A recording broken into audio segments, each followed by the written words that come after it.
Yo, Vlogger Zone, no. This is your boy Farai. And I'm excited. Y'all know why I'm excited? Because this is season 2 of Come True, the podcast. So welcome and thank you for coming through. Appreciate your presence. Sorry. I was too Much excited. love. Go ahead. What's the word? If you're listening, you have the experience of a lifetime to be able to hear the luxurious one. It's your boy, Mr. Deshaun Webb, and we back again for round 2 of the Come True. Not much has changed. Deshaun still cutting fire off in season 2. You know, the bubbly, luxurious energy will be a lot, to keep bottled up, so you'll be ready to go. But I don't know, is your boy Pete and Mike back to give you, a little something that you may like. Say less. We have a special guest, a very special guest. My boy said he's sick and he still come to pod because he know how important the pod is, man. And he know who he is and he have to make his voice be heard in this community, in this space. If y'all recognize his face, you might know what's going on already.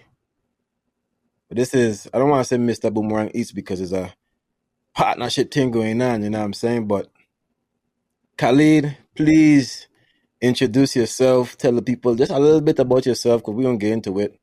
But introduce yourself, man.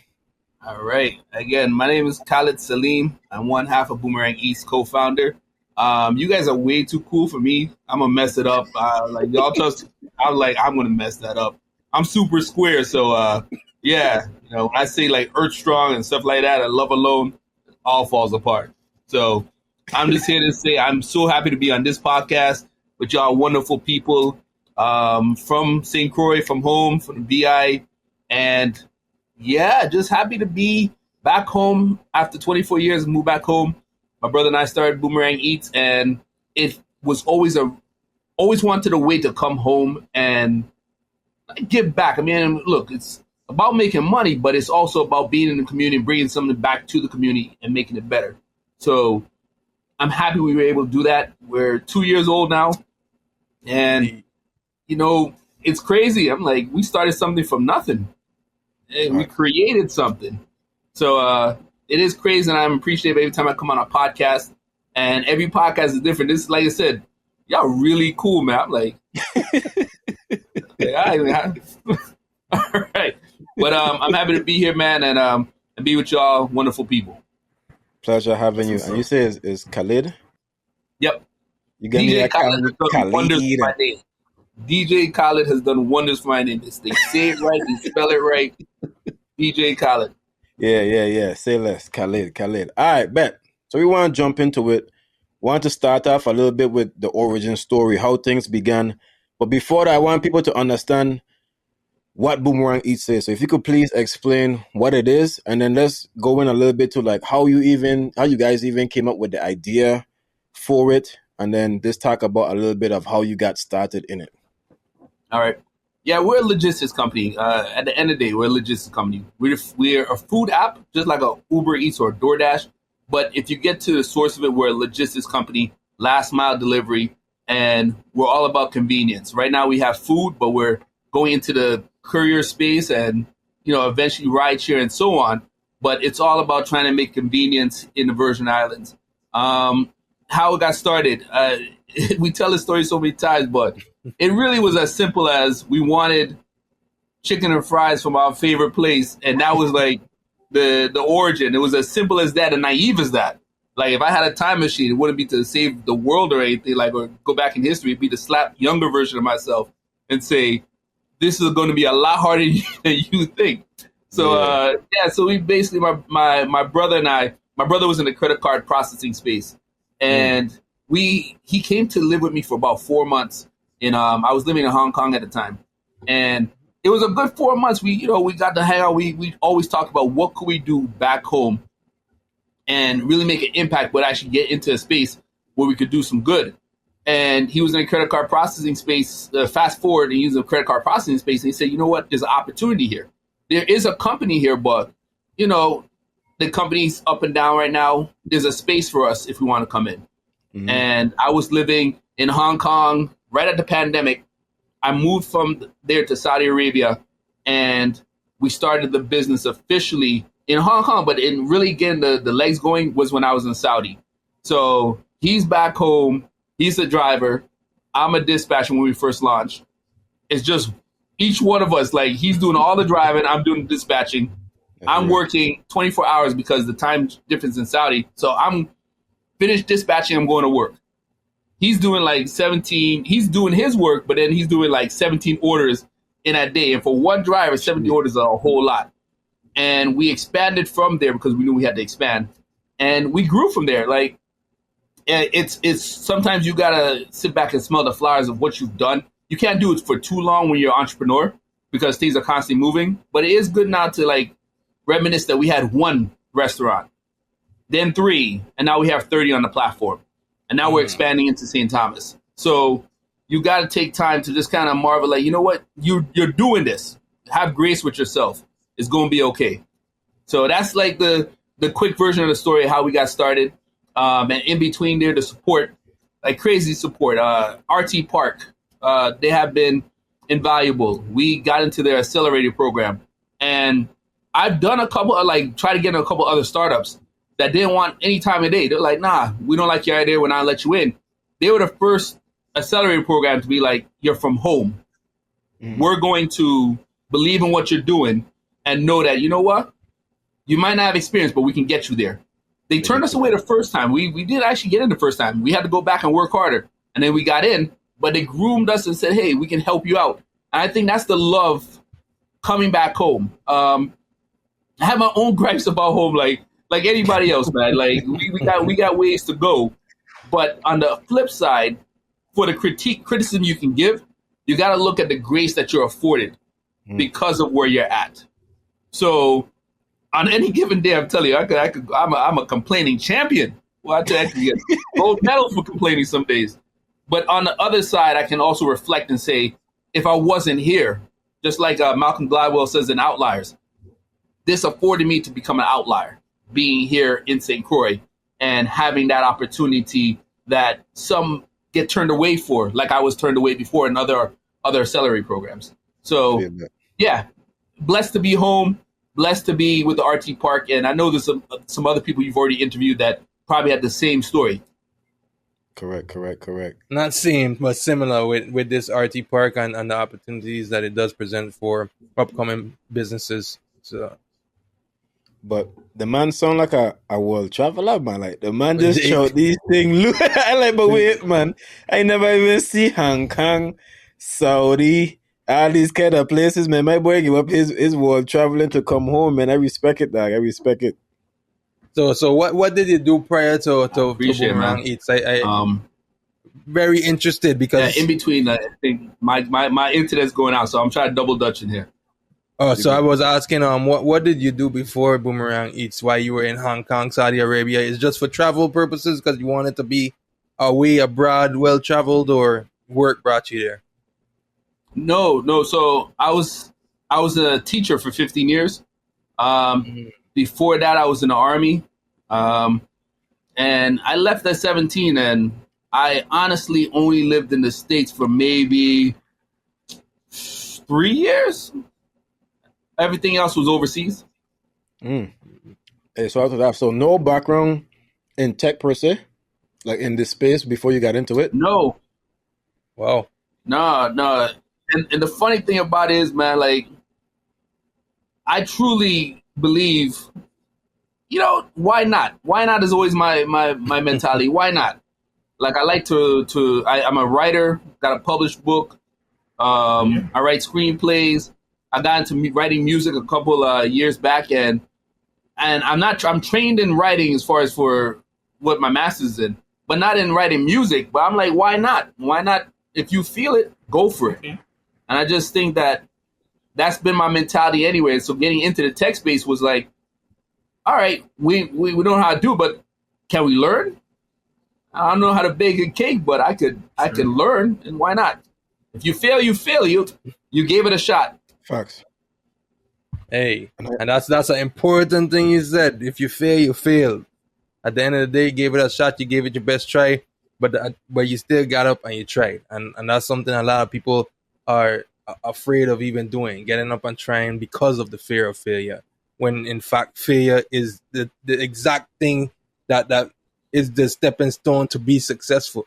So, On top of that, yeah. I glad to hear you say like I had no background and I still went, because a lot of people they just use that in itself as an the like, excuse. yo, I don't have no background, though the idea may great. I don't know whether the case may be they don't really feel that great about the idea, or even just don't know where to start sometimes. Hey, if you just have an idea, just go reach out to anybody, go look up how to do this, or go look up the people, or go look up some resources, and just don't be as scared to at least ask the questions. Because you never know where the right questions will lead you, because it could have somebody out there who like have some of the knowledge to do what you need to do, what you want to do, but they didn't have the idea. So now you come with an idea for them and it's like, what? Nah, man, let me run with it. Let's go. You know what I'm saying? So I commend you for that, and that's powerful, man. That's powerful. I appreciate it, man. I gotta say though, the military, like I think as a young child or a child, like a teenager, I was scared of so many things for so long, and I went to the military, and it was almost like it put a battery in my back. Where after that, it was like the why not was born. I was like, I survived this. Shoot, I could do that, and everything after that, just life opened up for me as soon as the fear went away. I'm not saying fear doesn't come in. Like I battle with anxiety, but I also surround myself with people that lift me up versus tear me down. Like you'll never see someone in my circle like you bring that negativity with me. I will ghost you. We will slowly stop talking. Because you should. Yeah. So Let's you talk did kind about- of mention. Sorry, I was stealing a question good, bro. from you. You're good. All You're right, good, so you're good. I was going to say you already kind of did mention some of your future developments. We're expanding to St. Thomas, expanding to the ride share space and things like that. So I'm gonna go to the next question. You've mentioned going from one restaurant to now 30 plus. So how can a business get their restaurant on your platform? What's that process like? It's as simple as going to our website. Our website, you go there, become a partner is one of the buttons that you can click, and then we can start the conversation from there. And that's it. I mean, really, and then we have a matching process where we actually have to talk. Not all businesses, we're not for all businesses. They're not all businesses are not for us. Real. If it's not a true partnership, we can go our separate ways. And that's it. I mean, you introduce. If we work, we work. If we don't, you walk away. Like I used to take it personal when we first started, and then you lose a couple partners, and then you like, you know what? It wasn't for us, and we weren't for them.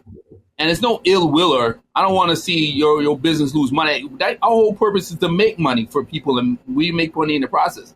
It just wasn't the right fit, and I think you just can't harp on those ones you lose because you're going to gain so much more. I guess you would say every opportunity isn't necessarily the best opportunity. No. And it's okay. It's okay. Like I said, I used to take it to heart. And I used to want to go above and beyond to please. And I'm saying I don't still do that. I just also realize that it's a two-way street and a partnership is real. I want you to be a partner. Like as soon as I make a mistake, you can't like, oh, we're done. No, we can't work like that. Like, and the same with you. We got to grace is a two-way street. And Right. I do believe in, I would say, in the Virgins in particular, there's so many obstacles that you do have to have some sort of empathy and grace when you're dealing in business. Because I'm not saying for people that don't make meetings and stuff like that. I'm just saying the stuff that happens in the course of a day, your importance isn't always someone else's important. You kind of got to just put yourself in their shoes sometimes. So, yeah, no, we made some good partnerships, and I'm proud of the partnerships we've made. I You know, got the ask a part of- question.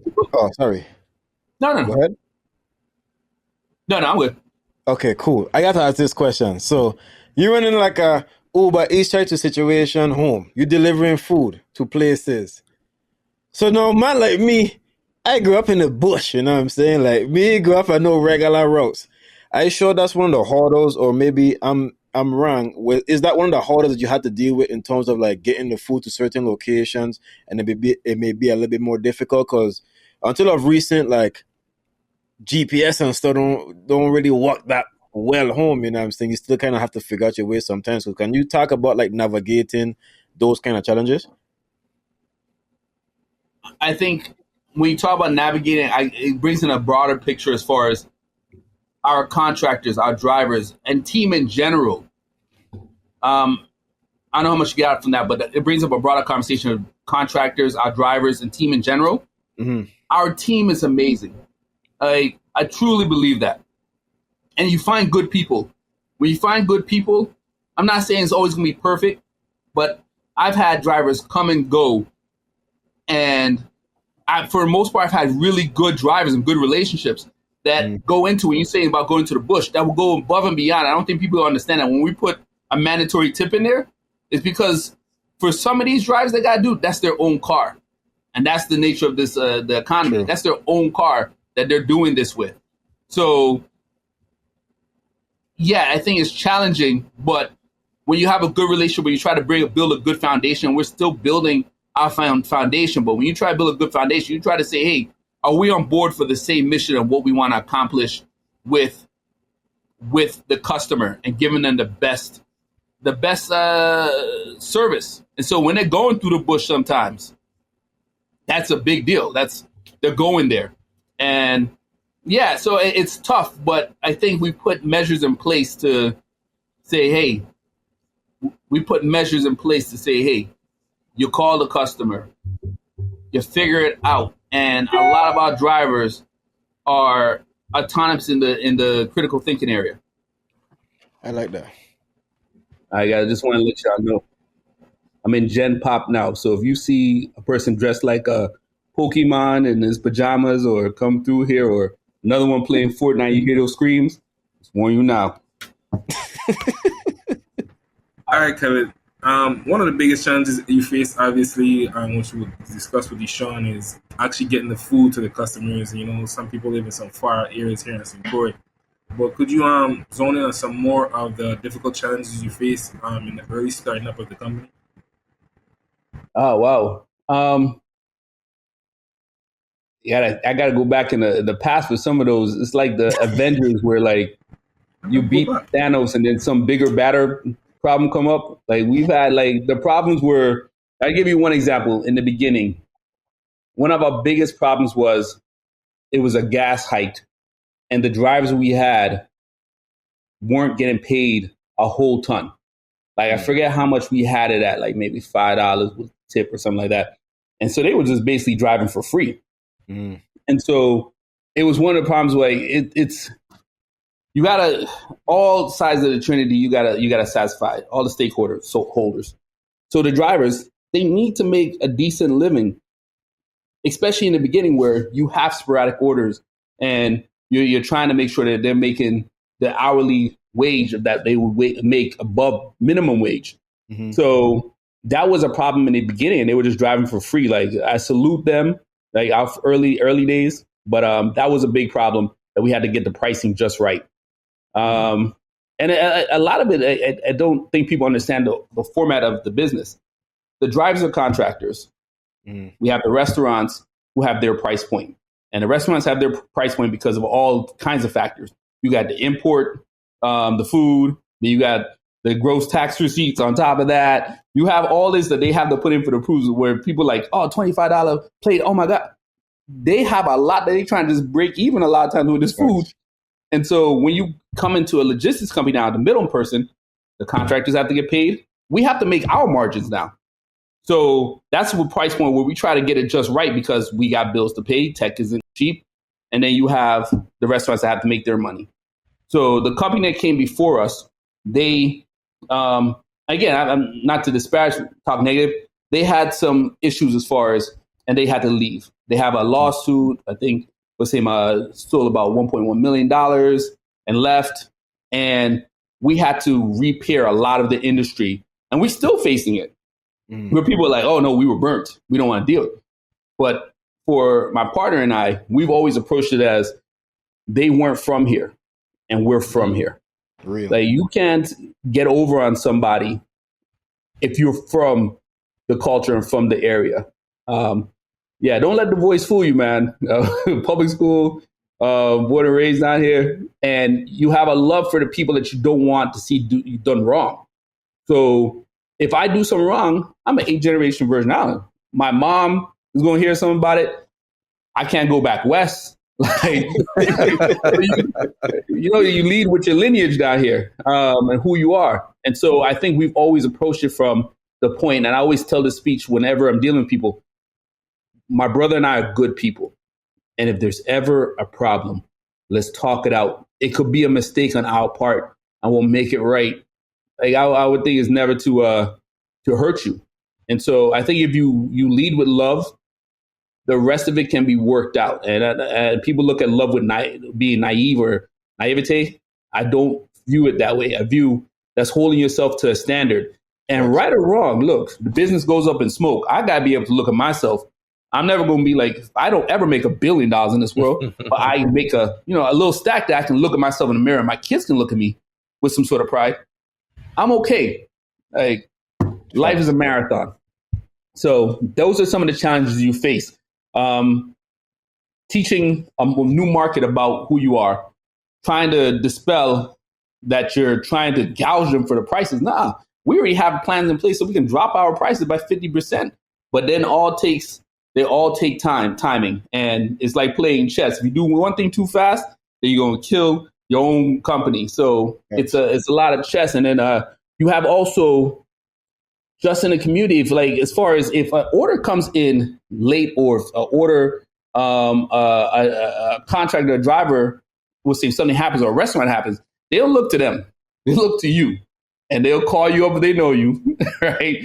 And you can't call the president of Uber up, but we're a small community. So the same grace and stuff you afforded can also work against you where you're like, right. You get a phone call at 10 o'clock at night. I'm like, I gotta answer this. Yes, I gotta answer this. And so, yeah, those are some of the challenges. Just growing and knowing that you can see a path. And you gotta have faith in that path and know that if you follow this path, you learn as you go along, you'll win. You'll win the game or come close and you'll be okay. Works. I have And as a another question testament, for you, just fella. to, Go ahead, Mr. Farai. I was going to say that's just a testament again to always getting back up, even after you face challenges, after you get beat up, after West cancel you, is always to get back up and look where you're at now, doing good and progressing towards the futures.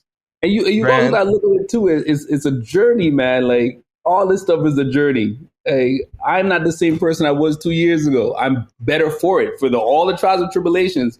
If you look at it as a way of evolution and maturation, it's the hard times. You gotta do things that are uncomfortable. Sometimes I had to take my licks yesterday. I made 2 mistakes, and I had to talk to the people I made the mistakes with. You were in the wrong, and you just gotta take it and know that this is all part of the journey. You gotta get comfortable with the uncomfortable, and it's a beautiful journey. Some days it's harder to see the beauty, but you just know that it's a beautiful journey. Right. Brian, I think you had something. Oh, I got lost in that, listening to Khaled talk.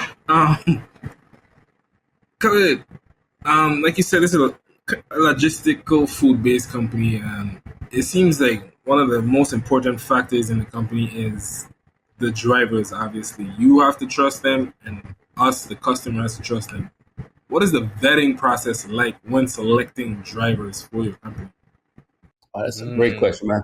The vetting process is first you have to go through our CRM, sign up. You can go to our website, sign up. And then after that, we ask for a background check, proof of license, proof of insurance. Then we have an interview process at the end of it. Sit down and just get a beat for each other. You get to the interview process. That's usually just the last step. It's a formality, but not a formality, because you can look at somebody and you can't always get it right, but you can look at them and at least see this is what I'm dealing with, who I'm dealing with. And after that, no matter what, I've had drivers go away, walk away. I've had only a few bad experiences where it didn't go right, but none of it was, if I ever saw them again, I wouldn't shake their hand. And so I think, yeah, man, even that is that. Look, I don't ever want anybody to lie on me or to say something I'm not. Like, look, we can walk away. You had found a better opportunity. I always use the comparison that we are not your main squeeze. We are your side chick a lot of times right now because of how much you're making on us. But you can, if you found something better, you go to somebody. If you find benefits, something, you go to somebody. But you can use it as a small business, make a little extra change, meet people, because you can meet interesting people. And on a small island, you could network. I'm never going to be mad if you network and you meet a great opportunity. I push people into opportunities. Like, hey, this connection, I might lose a great driver, but I know your life is going to become better for it. And I think that's good karma. Here you go. So I think go back to the original question, the vetting process. After we interview, we have a handbook that we go through training. Hey, these are the scenarios. And it's not a hard job. It's not rocket science, but it just takes a level of empathy, intuition, and critical thinking. Because you're going to be tested every day with different scenarios and get out your comfort zone, because you're going to get 99% of the people you meet are great customers. Hangry, most of them are hangry, if you take too long, but they just want communication. And then you get that 1% are going to be, they're going to be, lack of a better word, like they're going to act unruly no matter what. That's just the nature, that 1%. But at 99%, we have 3 pillars: speed, communication, and safety. Those are the 3 things constantly preach. If you go with speed and have intuition to know the different restaurants and how long they take in different instances, then you can always be a step for that customer. Because you got to put yourself in a customer space. I want my food at a decent time. But again, these roads that you going on, these roads, if it was hitting a pothole was a drinking game, you would be an alcoholic. So you definitely got to go to the streets as it's your own car. You got to be careful. So communication. Hey, I got 3 orders right now. This is the pecking order that you're in your order. Just want to tell you, I'll be there. You're already setting up grace on your part that you've already, you're on part. You have, this is where I'm at right now. And most people understand when you say that. And then safety, you want to treat the food, people's food safe. Right. Look, make sure you go in with your bag. They put it in there. You try to make, if it's a saucy meal, you put it on a stable place as good as you can be. Like, some people act like styrofoam is the force field. Like, look, it's going to get saucy in the bag. Like, you ordered the stewed chicken or oxtails. Like, you know what you're doing. So, we had those are our 3 pillars, and we go through that, and that's our vetting process. And we found really good people, man. I found people where the same way if we end on a bad terms, I'll shake your hand. Some people that I check in on and they don't even drive for me anymore just to see how they are doing as people, man. How you doing? How's your family doing? I just make that call because it's not like I want you to come back. There's really never a shortage of drivers. You can find drivers that want the opportunity. But when you find good people, those are the same people that will come back to you and say, hey, you need a driver for this situation? Yeah, come on, turn on. I'll put you on a schedule. I use a schedule just to make sure people are on at a certain time. You can choice. You can come on and go, refuse the order, but just come on at a certain time. But when you find good people, I think throughout life, it's just good for everybody. Just say, hey, how you doing? Checking on your family. And sometimes they're going through rough patches in their life. And that word that you gave them might be the word they needed for that day. And vice versa. I have tough days. And some people, a driver told me the other day, like, you're going to be successful. Just blew. It was like a battery in my pack. I'm like, hey, thank you. I needed that. So this thing is cycling of good deeds, man. So I want to ask you this. You're an entrepreneur for some time. You launch yourself in there. What would you say is sort of the biggest mistake that you'd made that you wish you could have did differently? And then also, like, what is a piece of advice that you would say was the most helpful in kind of just pushing you forward? It don't have to be necessarily the business, but even if just your mindset about going about the business. Yeah, well, I'm making mistakes every day. I don't know. It's a mistake if you repeat it, man. It's just growth if not. So I think my organization skills. That is something that I'm constantly trying to hone. And yeah, organization skills, man. Like, if you look at biggest mistake, man, if I could go back in time until a younger version of me, again, time machine, go look, stop making them jokes, sit down, organize yourself. Like my wife, man, always get big up my wife every time I do a radio. She is probably the most amazing person I've ever met as far as how she takes on pressure or how she deals with new situations. And I've always studied her. I study how she takes certain things on. Where a meteor could be coming through, and she knows how to compartmentalize this. Is what we do, and she has her own business. She's successful because of how she does. Me, a pebble could come. Sound the alarm! Oh my god! Right. So it's been a journey trying to handle those things, and I have a mentor in my house who I've been watching for years, and the place I am now has made me, as an entrepreneur, has made me a better husband. And it's funny, if I'm never successful in life, but I become the husband that she deserves, bruh, that's the win. Or a father. I'm still working out the father thing. Well, I tell you, still working out it, but as a husband, everyday thing. It's growth, man. So yeah, mistakes wise, man. I don't know, man. I can't really pinpoint a mistake. I feel that. I've learned from them, and it's been and much needed. You gave me a perfect seg. Before you even go to that seg, I was going to say, y'all see, Khalid just dropped out with some serious sauce, a cheat code to life. Deshaun, we always mentioning mentorship and gain a mentor and different things like that. The cheat code, Khalid cheated in this thing, Khalid he married a mentor. He married somebody who could mentor him and get him that growth that he needs. That is the ultimate cheat code, guys. Can I tell you a funny story about that real quick, man?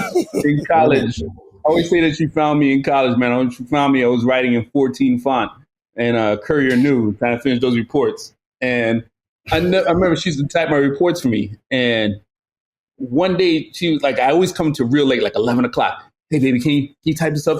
And she said, one day, no. I'm like, you don't love me?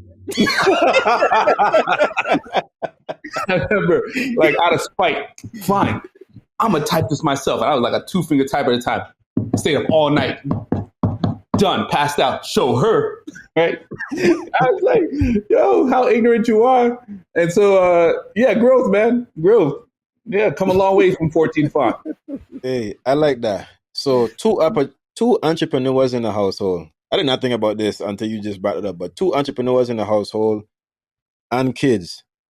Can you give some advice for people who are going through the struggles of just managing being a husband or being I guess you can't talk about being a wife, but being a husband and being a father while dealing with all the responsibilities you have to, on top of your partner also have a business. So making sure that you allow her the space to operate in her business and do her things while you still have her expectations as your wife. Oh, wow. I'm going to put on a hypocrite hat right now and pretend I have it all together. No, you got to be honest here on this podcast. Take that hat off. It's come true. We're just talking honesty. If you got to talk about some of the struggles, the people would like to hear it because I know people are relatable and it's real, you know what I'm saying? It's real, just going through the motions. Every morning I get out the house without strangling one of my children for school, getting them ready for school is a win. That's how I start my wins. Because Lord knows it's tough, man, because I think the hardest part in that regard for me is managing my stress and frustration because it can easily transfer. And I'm good on that, like as far as I'm a box person. I want things in certain boxes. Look, my life, everything has a place type deal. And when you have kids, they're not everything has a place, man. Like during COVID, I used to call them the COVID agents, man. Like they were trying to actively give me COVID. And they just, they make you reflect on life. Again, for me, I'll snap in a heartbeat, like, what are you doing? And then you reflect, like, you're going back in your tool bag. That's what I knew growing up. And it's like not necessarily who you want to be. So as a parent, you're kind of trying to be a new type of parent because I've seen too much now to know not all sides fit. I can't. My father screamed at me because that's all he knew. And if I want to be better, show them better, I'm trying. I'm not saying I'm always successful, but I'm trying because a friend of mine said, are you raising your child for the life that you lived or the life they're going to live? And so really trying to be mindful of that. So it's a constant journey, man. Like dealing anxiety is real. Look, some days I've been at bed and as an entrepreneur, I woke up sick today and there was no excuses. Like I had some things I had to do and it points right back to you that you have to get out and go out and do. And if you give it to somebody else, did you prepare them for this? Are you preparing for success? You can preparing them for failure. So you have to do it. And sometimes being a micromanager is the only thing you can do because you have to do it because you didn't set up the proper steps to prepare someone else to do that at the point where you're still working on that. So I would say it's a daily struggle with just trying to manage your time, manage your stress levels, and find the happy point every day. Like, and for me, my family is the happy point. I come home, I know the world could be crazy. My kids just want to make me laugh. They just want to ask me some crazy questions. Sometimes I think they're tripping. I don't understand what the question is. Have you ever been a trampoline, Daddy? I've never been a trampoline. What are you asking me this for? And I talk to my wife, and we hear each other, and you work. I think 5 Love Languages was probably the best book I read this year. Just kind of understanding self, man. Like I said, man, ain't nobody perfect out here, and everybody tells you that they lying, that they are on the daily struggles, and they just further along in the line, but still going through the daily struggles. I'm glad to hear you talk about it because a lot of people think like, well, they don't think because really and truly all the information is out there of what the life of an entrepreneur is. It's just I feel like you get so caught up with the facade and the end point where it's like, yeah, man, I'm going to build this company 2 years from now. I assume I'm on the beach cooler and the company just running itself. You know what I'm saying? Like, I tell people all the time, sometimes it's like you're working hard on a 9 to 5, my son. And without the accountability of if you don't do this, you don't get fired. I mean, don't be wrong. If you don't do it, you ain't going to make no money. You're going to be worse than fired. But when you have the option of like, sometimes, if this don't work, I'll just go back to my 9 to 5. Sometimes just putting that in your head a little bit could kind of like hold you back. Yeah, I didn't re-up my or get re-up my teacher's license because I didn't want that out. And that's safety net sometimes. Yeah. Sometimes I go through that old email. How do I put this through? But I gotta say, no, college, you're not gonna do that today. But I didn't do that, man. It is like, it's not glamorous. I woke up today, like I said, sick. It's pouring outside. Had to do 2 school lunch runs and it's dropping, it's pouring. So I'm soaked. I'm a wet cat delivering these lunches. I was late and they're like, yeah, you can't, the people understanding, but the people I delivered to in the place, they were like looking at me like, you late. I was like, yeah, but this, I don't want to hear that. No, you late. So it all goes back to you and you just got to shoulder it, man. Like, and just know it for you sometimes it's a bigger deal in your head. Everybody else moves on faster than you move on. It was the same as I was a teacher. You had a bad lesson. The kids forget about it like 5 seconds. You like, man, I should have done this in the lesson. I should have done this in the lesson. And someone said, they've already moved on, man. You know you did that, do better the next day. And that's kind of where I've been trying to get as an entrepreneur. They moved on. That customer cursed you out. They said their 2 cents. They are good now. Fuck them agreeing about their day.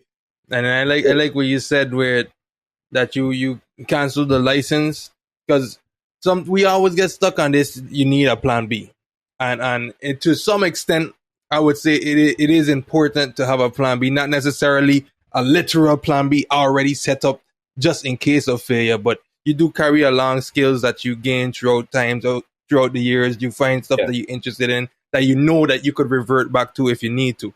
But I love the fact that you made the decision to commit and you made the intentional actions of cutting that safety net off because you know it's somewhere in your mind he probably already been experiencing that it was getting hard, shit would be hard. Sometimes it would be even a little harder, and you push that even further away out of reach to force you to grind and get into this and keep moving forward. So I kind of like that you push the plan B a bit further out of reach just so that you can focus on your priority, your plan A. Brother, I was a good teacher before. I'd be a super teacher right now.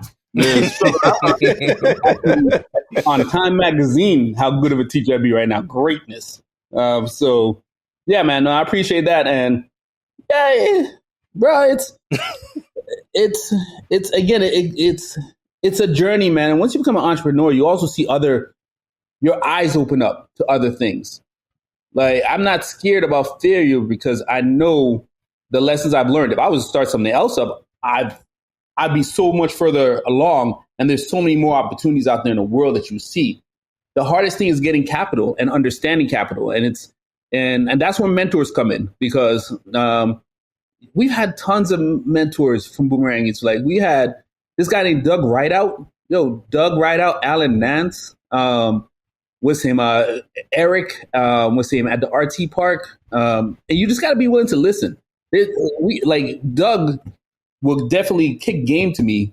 Like he'll kick game to just because and say, hey, if you listen, this is what I'm kicking you for free. Here's some doc. And then you go on, you go about your business, but you've taken that in and you're like, well, I'm better than I was yesterday. I know this. Summer Sibley. Summer Sibley. That's like the big sis right there. I don't know if you ever spoken to her from Good Foods, but she understands the game better than I do. And so every time I see her, I know she's gonna start charging me soon, but I'm always like, hey, and and you grow, and then you find colleagues that know more than you, man. Amali, Tariq, Tamara. Like you find these colleagues, Tahira. Like you find these colleagues along the way who they might not be mentored, but they become colleagues where it's competition is second. We're so behind in tech that competition is second. It's really about lifting each other up. Facts. The guy from VI Hill told me the other day, rising tides lift all boats. And we've had a really good relationship. And it's not been about competition. We know we're going to intersecting spaces, but we've had this whole thing about if I find something, I'm going to help you out. You find something to help you out. Because we know if we get to a place where we are in competition, we have done something right. Like we really vying for the same part. We're both making money at that stage, and we've helped each other and get the market to a certain stage.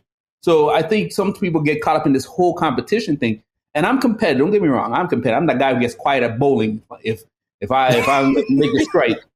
But I also realize it's bigger than you sometimes. Like, and you meet people that if they can help you, you can help them. Then you could create something greater for the generation behind. Networking in itself is a cheat code, man. And like Tafari has shared and you sharing, mentorship is so underrated. Oh my God. Tafari. Like Tafari shared. It's a cheat code. It's really a cheat code. And even some of the mentors that you have to pay for, I shared personal, and he don't watch the pod, so he might hear this. I tell my partner, look, before we get into this new venture or old venture that we're restarting, bro, this time, let me go about it with a mentor. Because I at that point, when I stopped that, I went on to do so much and had so much mentors help me and help mold me and put me in different spaces. I'm like, bro, if we don't, to not do this with a mentor makes no sense. Because literally a cheat code. The man like, nah, man, I know how to do it. I don't need that, man. And it's to the point where I don't even feel like I want to do it with him no more. Because I'm just like, bro, if you have somebody that's a millionaire in this thing, 100,000 in this thing, you starting out from zero, and he's willing to hold your hand essentially and give you every blueprint that he have. Mind you, times change and certain things may be different for your goal, but there's so much things that he experienced and so much mistakes that he's made that he could help you just, hey, let me just hop over this pothole instead of you having to go through this pothole. And your answer is no. That don't make no sense. And then when we put a value on it, because people don't like to value mentorship, people don't value spending anything that they can't see the immediate return on. We're talking about a person making, let's say, for example, in your space, a person making $100,000. Let's say let's say the Uber Eats man. The man for Uber Eats, who know Uber Eats probably $1 billion company. He come here right now and say, yo, for $2,000, I will mentor you and tell you exactly how to get to where I'm at. People like, nah, $2,000, da da da. So then you have to form the question differently. Like, if a man come in your office and say, yo, for $2,000, I give you $1 billion worth of information. It sounds better then. And that's how you have to look at it. Like, we have this thing against paying for information, but then you don't go to school and pay $60,000, $70,000, $80,000 for a college education, sometimes from a professor who will never even as successful as you want to be in that field. But then you don't want to pay for the mentor who do exactly what you're trying to do. Sometimes with less. He himself got a degree. Like you say, let's say somebody were to come to you. You didn't have a background in tech and you do this thing. I would kick him. You know what? I would kick them game about everything we talked about in this podcast. Like, and I don't lie about tech. I've learned so much more. But I talk to them about finding people and then getting the foundation for your company. Mm-hmm. Because that's really, once you get those, the values and again, the books that you read, the same as the mentors, read. You gotta read. And back to the mentors, I think so many people get caught up on race too with mentors. I ain't listening. I'm gonna tell you right now, diversify your mentors, because I've had tons of help from white, Hispanic, tons. And it's because you're willing to listen. Just, diversify your mentors. Don't look at get caught up in a race thing, because you get so caught up in, no, look for people.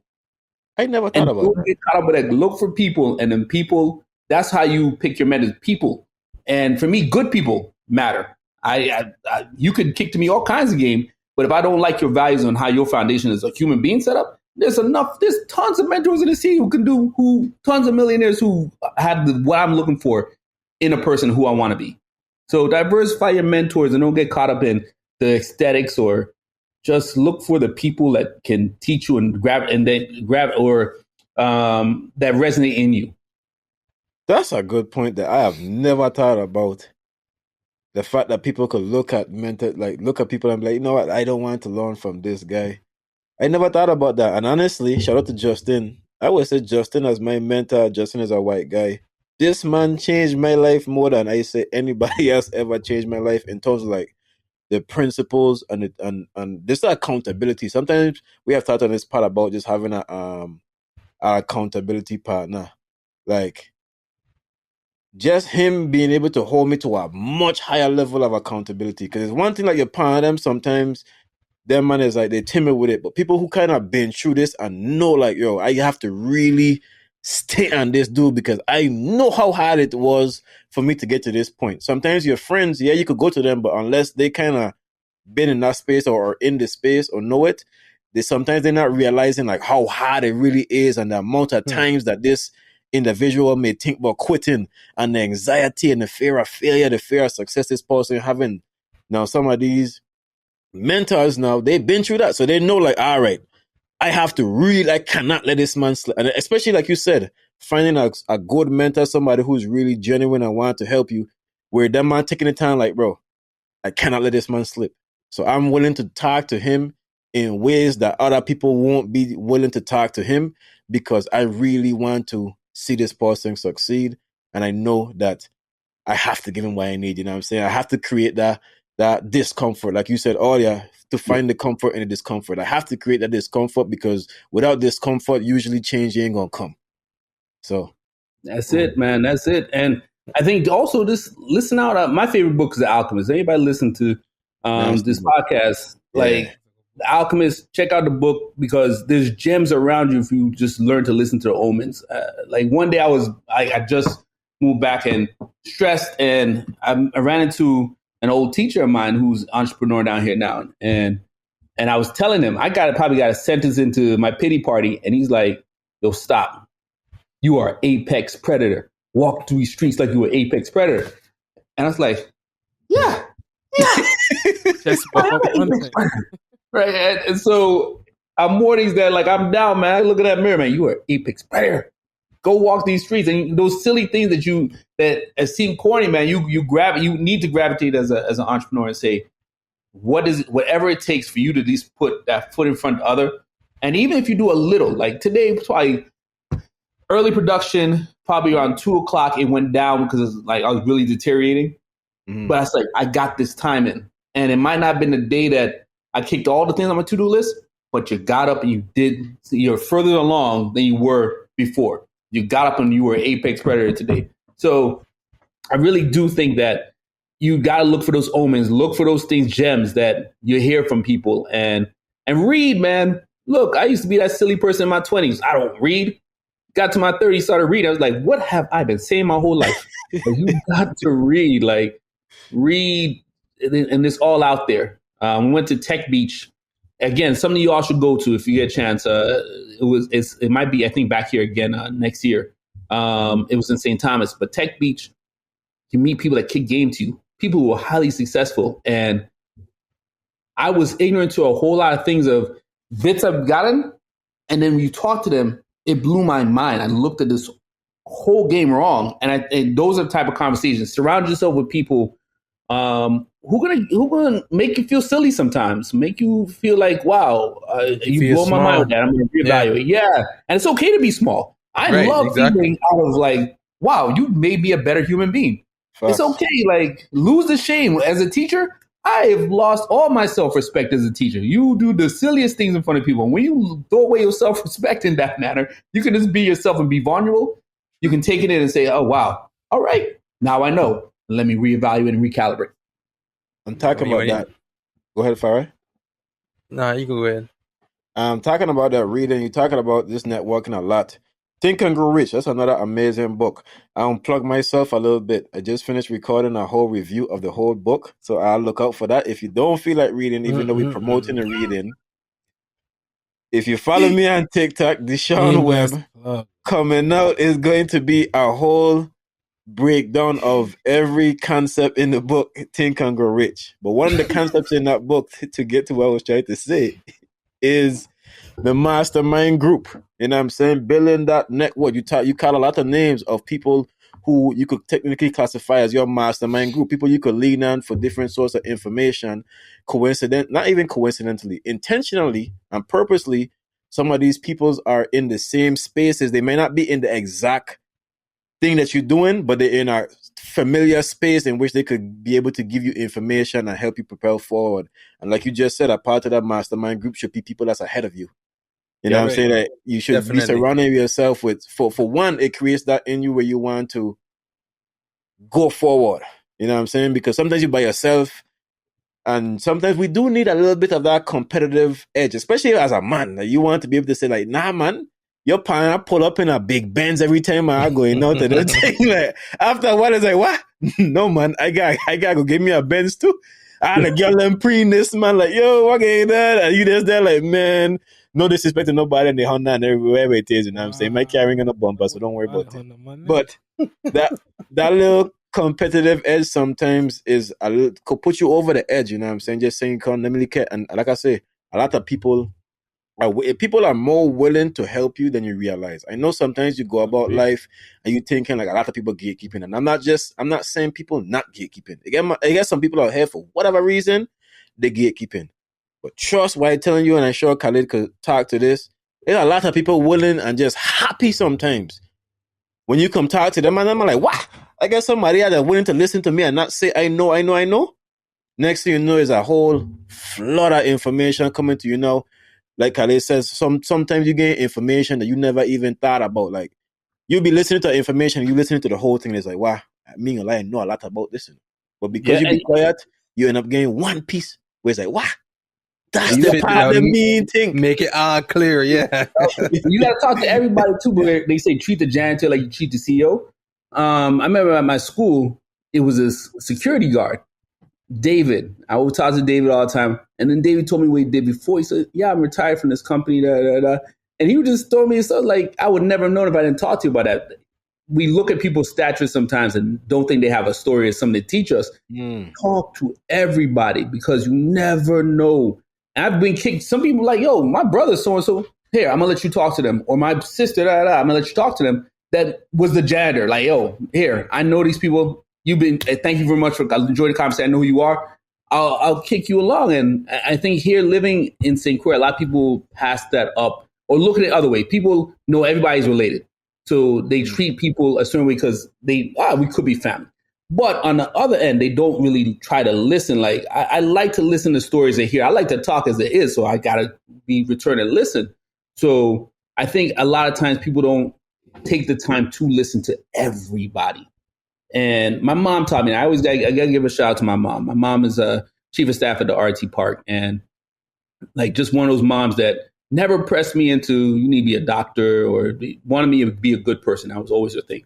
I want the rest of it will sort itself out. I want to be a good person. I mean, I wish you pushed me a little bit. I could have been an astronaut, mom, but I'm a good person. And so I do think I do always have to give homage to her because she's always been that person to say, I'm going to teach somebody or I'm going to be a mentor for somebody. And I think being back, I think that's the important thing. That I can be that person that someone talks to and says, hey, let me just get some knowledge and I'll kick whatever knowledge I have because I know maybe that's something I said to you that turns your life around or helps you get to a certain place. And your success for me would be a blessing because I was building block to that.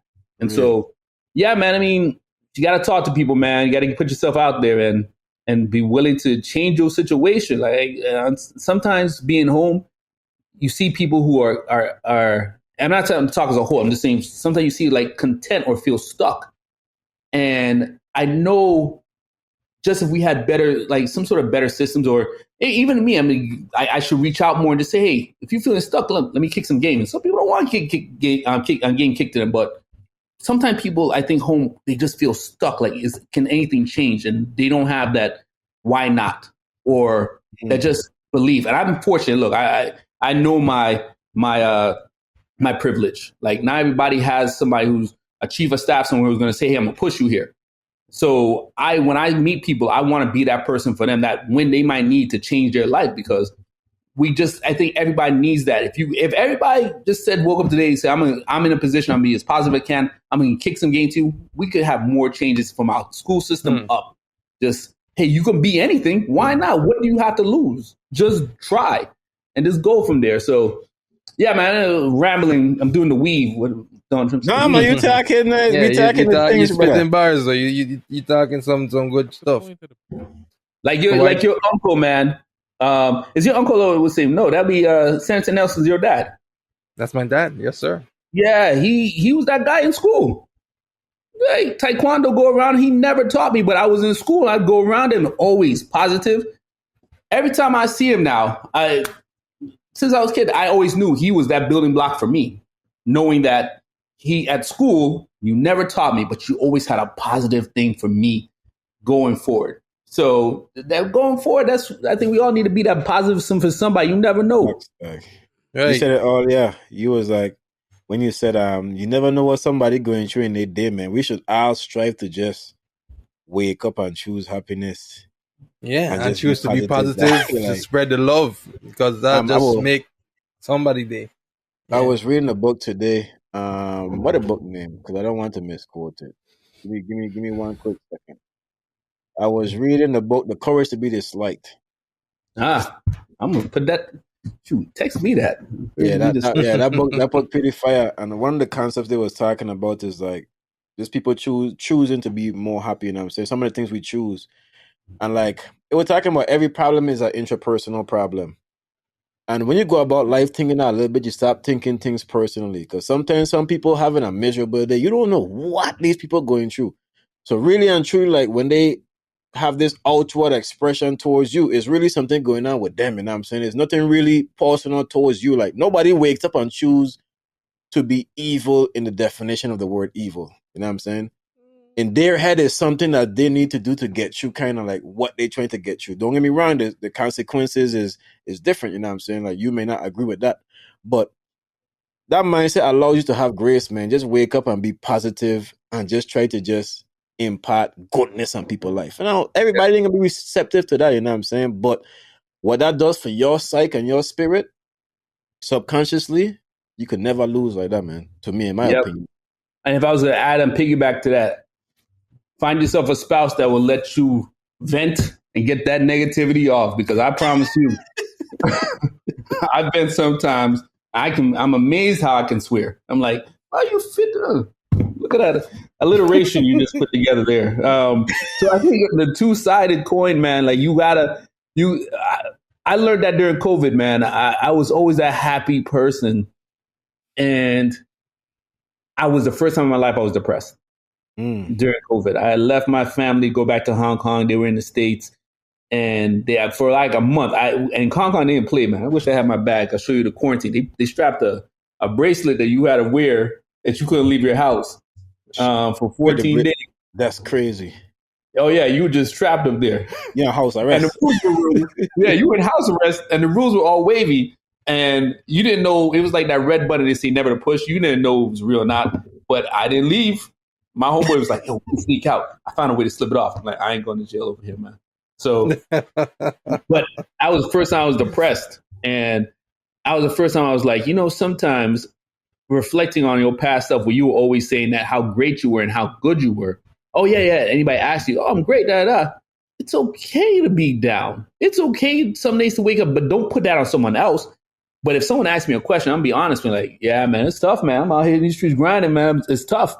But knowing all along, it's almost a critique on the situation, but on you, I hope you have the best day ever. Give the positivity, but being honest. And that's, for me, I want to set, like, for me, if you ask me a question, I'm going to be as honest as I can be. It might be some humors and as honest as I can be, because I don't ever want to project to someone I'm not. And I am a person who goes on a roller coaster.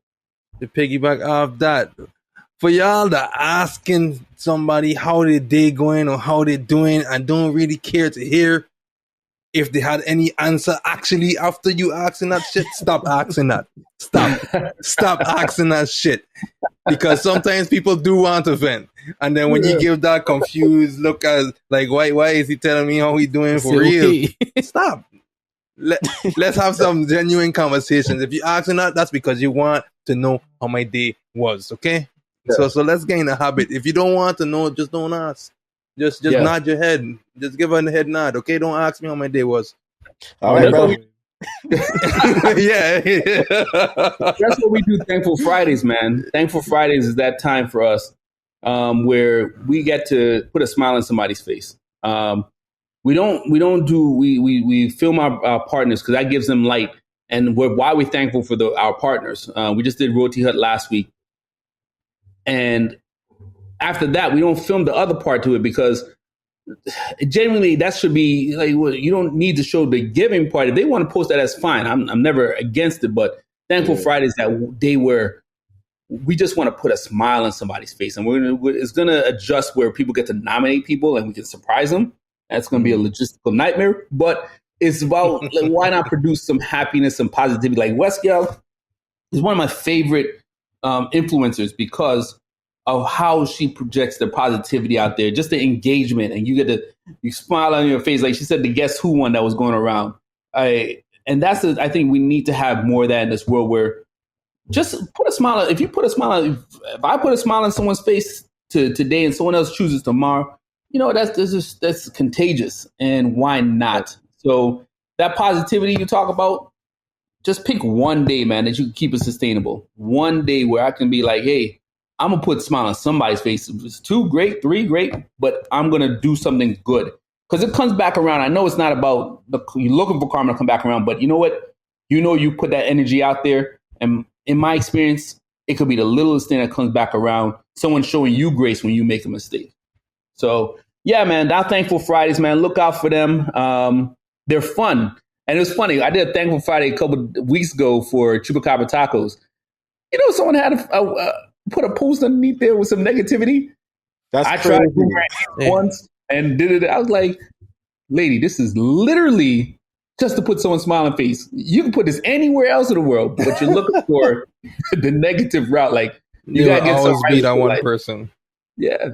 It was something. It wasn't about us. It was something internal because that can go off anyway. Like I'm pretty sure you had a negative experience with McDonald's, and like, I love that meme. You would never post about McDonald's. Hey, that's like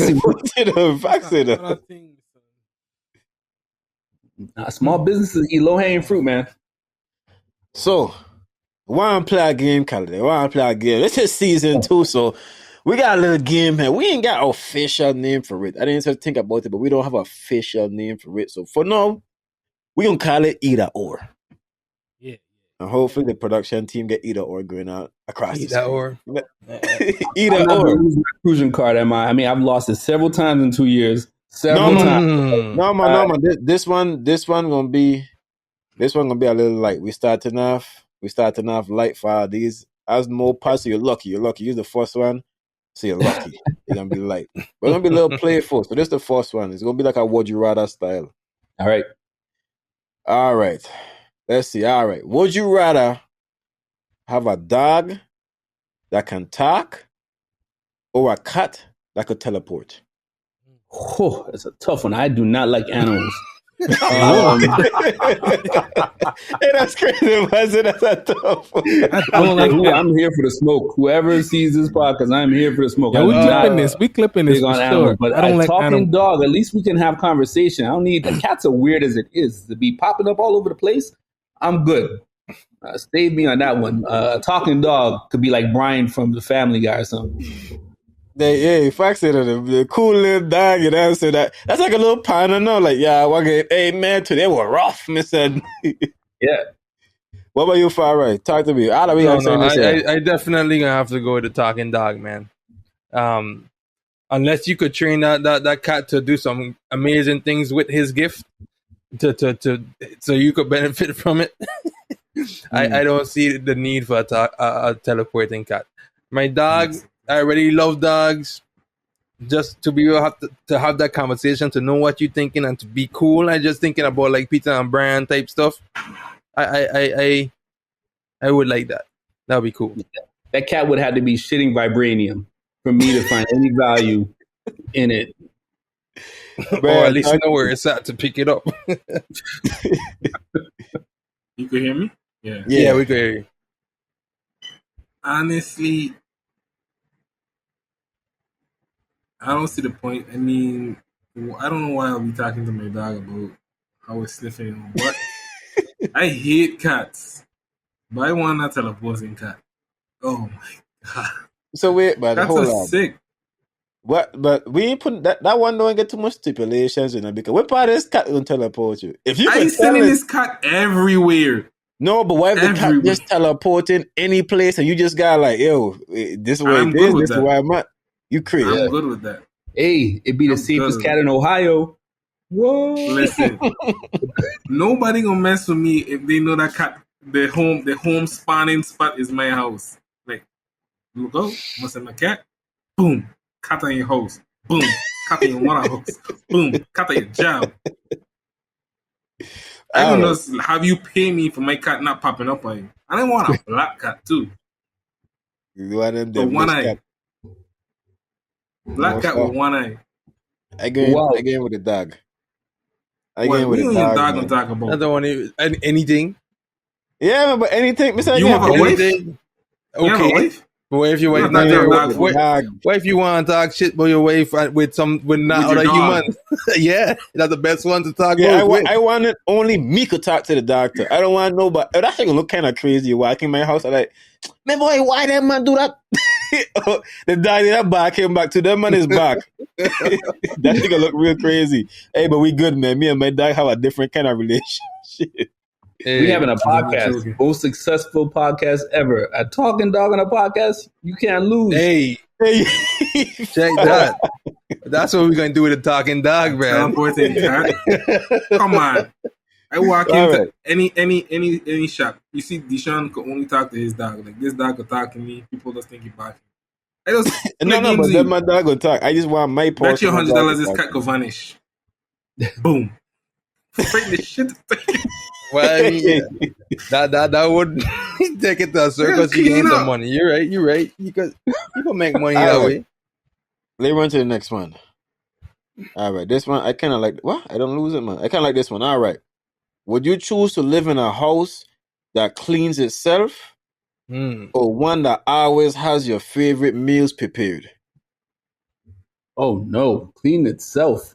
Look, I love to cook, but laundry. Look, if it could fold laundry and that's part of the cleaning, count me in. Clean itself. I like coming home to a clean house. It's nothing like coming home smelling like the pine saw and stuff like that. I'm good. Clean house. Amen. Farrah, you getting the I same? agree 100%. Dude, I also enjoy cooking. So are you telling me I could cook, leave the dishes right there on the stove, and the whole kitchen clean itself? Come on, yo! And then my mother-in-law live with us and my wife to cook. So both of them to cook. I had to cook. Everybody cooking. We cooking. We good. But not having to deal with the back end stuff. Come on now. The kids throw the toys on the ground. You don't have to do nothing. You walk to the living room, come back. It's clean. Dude, come on. Forget the dishes. You could grill. You could grill. And the grill will clean itself. Me and Larry, right? Cleaning a grill is the that's the worst thing ever. Hey, me and Larry, when you put that in there, hey, my God, hey, that one change things a little bit in it. That one change things a little bit. Cleaning a grill is annoying. Brian, what you saying? Listen, Van Tank Khaled mentioned folding clothes. There's one thing to do the Nandi, but folding the clothes, if they don't have to do nothing else. If Miles could fold my clothes and give me a crisp fold up of this bed every morning, yeah, that's it. That's it right there. I don't need nothing else. Cooking, food gonna come. You know, to come home with the clean floors every day, house smelling. Come on, I don't want nothing else. The house, I intentionally mess up my house just to see how far the house gonna go before you stop. Pizza with a dough. I was getting fed up. Let's toss this floor in the sky. Like, come on, man. All right. Bugging. I mean, if I just like to eat, the man, imagine, right, a wall where I could just come home, Wagyu steak, cook, mashed potato, asparagus, wake up in the morning, fruit bowl, omelette, waffle, lunch, lobster. The only thing, we ain't got no stipulations on this, so I might gotta buy the groceries. But that's like me having a chef for the rest of my life, dog. What? I do see, like, man talking about I like to cook. I don't like to do nothing as a matter of fact. I like to come in a pot on top. How old are you by any chance? How old are you by any chance? I'm 29. We all the same age. Them foods get a little different when you come 43, okay? That Wagyu steak, ain't exciting coming home to quinoa. Oh, yes, that quinoa. Yes, quinoa salad. No. So, I'm still changed in about 12 years, man. Yeah, for now I gave with the food, man. I want the food. Let me do one more. I like this. Let me do one more. I'm only going to do two, but let me do one more. Chief for tree. Let's do it. All right, let me see. No, man, some of these things are too easy. And I have no source. I just got to send a list, and I go in after the list. Okay, you know what? This is a positive one that we could expand on just a little bit. Would you choose to have a job that pays extremely well, but is very boring, or a job that you love, but pays just enough to get by? Talk to me, fellas. I could go first. Like, I don't have to think about it. I am going with the extremely well-paying job that's extremely boring because I find my passions outside of work. So I could care less if the job is boring. A boring job is a safe job, and I'm getting paid to explore all my dreams and my options. I didn't have to think about that. That was easy, man. Come on. They should have boring worded a job little that pay me different. extremely well to explore all the things I truly love. That's cheese. It should have come with stipulations. It should have been a boring job. It ain't That's come like with no stipulations. 14 hour. You added extra. 14 hour day or something. But yeah. Next time. I was going to actually say a job I love but doesn't pay as well. But Brian has definitely just changed my mind, because if it's just a job that pays well and give me the opportunity to explore my interests, which most of my interests do lie outside of jobs, I think I would take that boring job, especially if it's just a 9 to 5, and we talking how well it pays would be the deciding factor. Now if it's just 20,000, 30,000 more, I don't think that's much to make that decision off of. Now, but if we're talking like 230,000, 300,000, we good. We Gucci. Mean like how We you just Gucci. What kind of life you over there living where you just calmly say like, yeah, man, 20, 30,000, that ain't enough. No, not enough for me to go towards a boring job and keep that job. I'll be fine with the job I love if it was that difference. You need to be a slightly larger difference. I have a question for you. Give me the I have a job. question for you. I'm sorry. Before you, What's the question, Ryan? Oh wait, let's go to Khalid. let Khaled go. Yeah. I want the job of my dreams that just makes me get by. Because look, I brought home work for the last 20 years, and then the job of my dream that I don't need to bring work home. And when I veg, I just veg, and I get everything. I did everything during the daytime. Nah, man, just make it by. I'll be all right with that. Yeah, but I'm loving life, and I can make by for everybody. Yeah, give me that one. Whoa. You're not making by for everybody. You're on far right. Whoa. You know, like to add other stipulations to things. They say making it by for You yourself. making by. They say make it by. If you have a family that's making When it you're by, making it by, you're not everybody making it by good. for everybody. Do you know When the it's making definition? it by, that Alright, means the bills are paid. That means the school, if the kids are in school, that means the school is paid. If you have a car, that means the gas is paid. That means all your Not my bills and your definition of basic making it by. necessities are met. That's all it means. It just means you don't have extra. I used to All be right, a property adjuster. Well, Okay, that's a tough one now because now far right kind of part a little bit.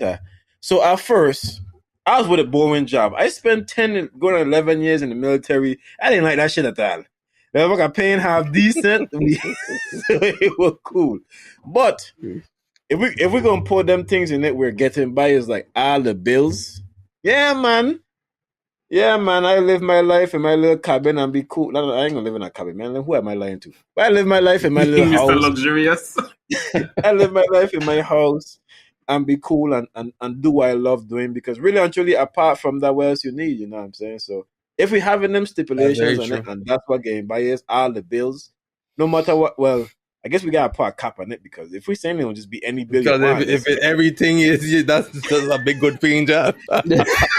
Exactly. That's why I know y'all let us add extra. Keep it simple. all right. You added stipulations we didn't give you. Cause I ain't gonna making it biased. Making it biased just make like you barely making it by. Like I pay my bills and now I'm suffering. Like your kid come and say I need a new pair of shoes because these ones get hot. Sorry, we just made it by.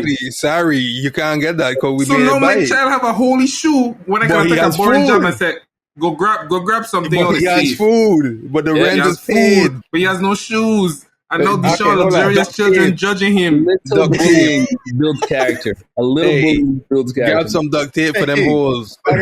Get creative, make some money on the side. When I can have a boring job to do amazing things for my family.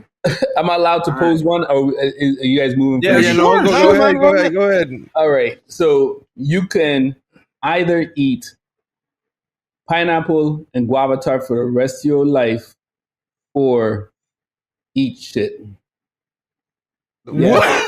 This was sick. Hey, listen. Guava and pineapple tarts are the worst tarts. Hey, listen. All right, we may not hear this part. We may not hear this part. Yeah, Brian, you on the B side, so you got a whole lot till we done. But listen, right? From the time my boy said you have to eat guava and pineapple tart for the rest, I like, but wait, man, what the next option is? I like, what? I need the next option. Hey, I'm definitely going with the tart.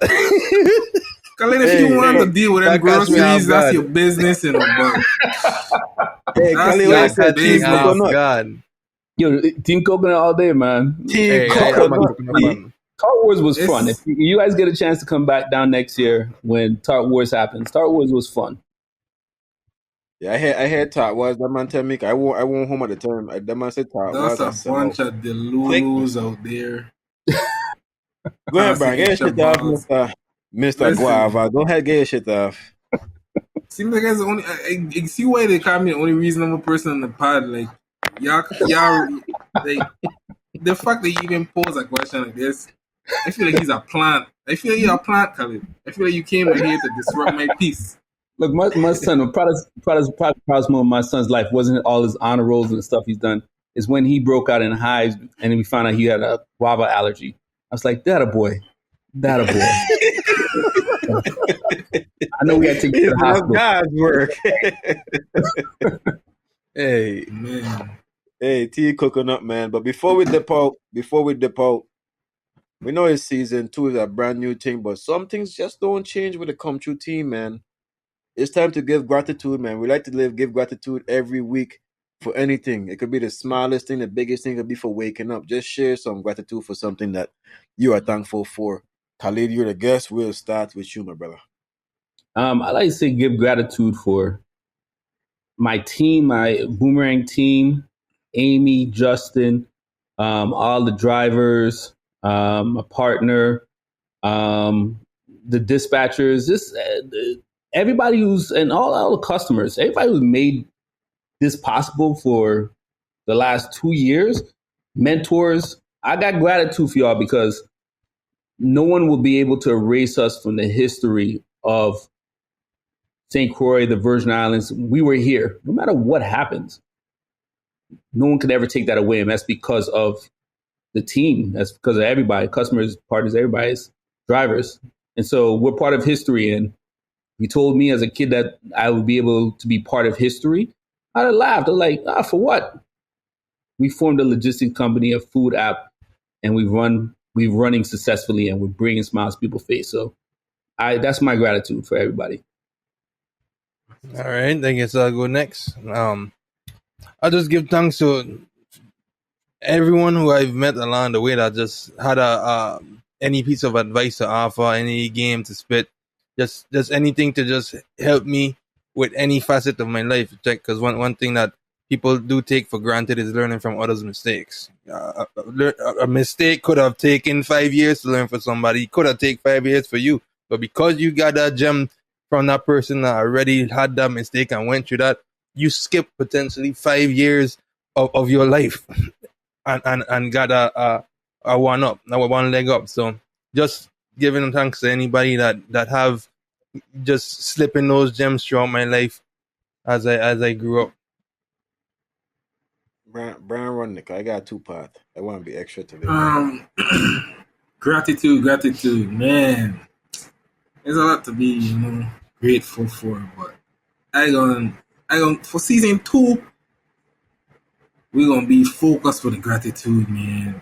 I gonna give gratitude to our former guest that we had on the pod, Malachi, founder of Sankofa. Big up Malachi. We gained some invaluable information from that young man, and he helped us put some things in motion for the team. So I give gratitude to Malachi, founder guest that was on the pod. One time Sankofa Consulting help us get everything situated on the business side. If you're trying to establish a business in the Virgin Islands, make sure you check out the Sankofa Consulting team. They're doing good work and they're making it very easy, transparent process. For me, I want to big up, it's weird, but I want to big up every single body, including Khalid today, who have really drove home the point of reading. I've been reading a lot more now, and it's changing my mindset. It's changing the person I am into somebody who, at a certain point, I never thought I would be. You know what I'm saying? It's really opening my eyes to the new realms of things and a new way of thinking about life, and allowing me the opportunity to have a lot of things to talk about and teach others. Like I plugged myself earlier, I'm big on teaching. Maybe I got that from my mother. She's been an educator forever, you know what I'm saying, for as long as I've been alive at least. And I'm really grateful for the opportunity. And to piggyback on that, I'm grateful for my children, Nala and Amani, for allowing me the opportunity to teach and being open to being teachable, because some kids don't want to learn. Amani called me today and she was like, yeah, man, let's go through the math problems then. So I like, wow, that make me feel so, that's like the highlight of my day. That make me feel so good at my data willing to come learn.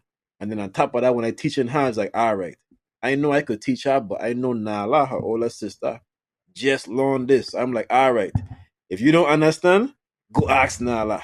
Because now Nala gonna have to teach you and they're gonna reinforce what she learned. So that just interaction and that experience is really what I live for. If you can just give me that and tell me I can't have nothing else, we good with that. I always sit on them and reason my youth them and teach them math, reading, whatever they want to learn for the rest of my life and be cool. You know what I'm saying? So that's the things I'm grateful for. Anybody else have anything? Khalid, you have anything in closing for the people of us? Look, I'm gratitude that you showed me that there's dads like that out there in the world, because my experience of teaching my kids totally different. Homework, it's like The Walking Dead. Like, They young man. Go to war. Yeah, no, I mean, you give me hope. I'm put that note down. Hey, me know how I gonna be when they older. You know what I'm saying? They young now. So me know what I gonna be like when they turn teenage and them kind of thing. Nah, man, I forgot to thank Keisha Christian and Rashidi. Again, big supporters since we opened up, and Rashidi definitely opened doors for us when we went to St. Thomas. So big ups to them. Again, thanks. This was a fun podcast. It reminds me of like that. I don't know if you've ever seen that Jeff Teague podcast where just a bunch of friends and just kicking it, man. Y'all are very welcoming, man. Just a natural. Like, I hope for all the success for you guys, man. This was fun tonight, man. Likewise, man. Appreciate it. And thank you for the work that y'all doing with Boomerang Eats. You know, just bringing that convenience to the Virgin Islands. Very happy to hear that it's going to be extending to St. Thomas, maybe eventually St. John, maybe the rest of the Caribbean, and then the rest of the world. Okay, so appreciate you. I hyped for season 2, man. Thank you so much. It's different energy on the pod, brother. It's different energy. You ain't say I got on my jacket today, brother. We coming styling for the pod. I come in my jacket, I would have been soaked. One of these days I'm gonna take off my hat. I joke, man. I'll never take my hat. But hey, man, Farrah, close me up, man. Yeah, okay, man. Close me up. Again, Khalid, thank you for coming through to share your thoughts, your past, your journey with growing your business with us and with the listening audience and viewing audience. And with that, like Pops always say, peace over the heart. Thanks for coming through.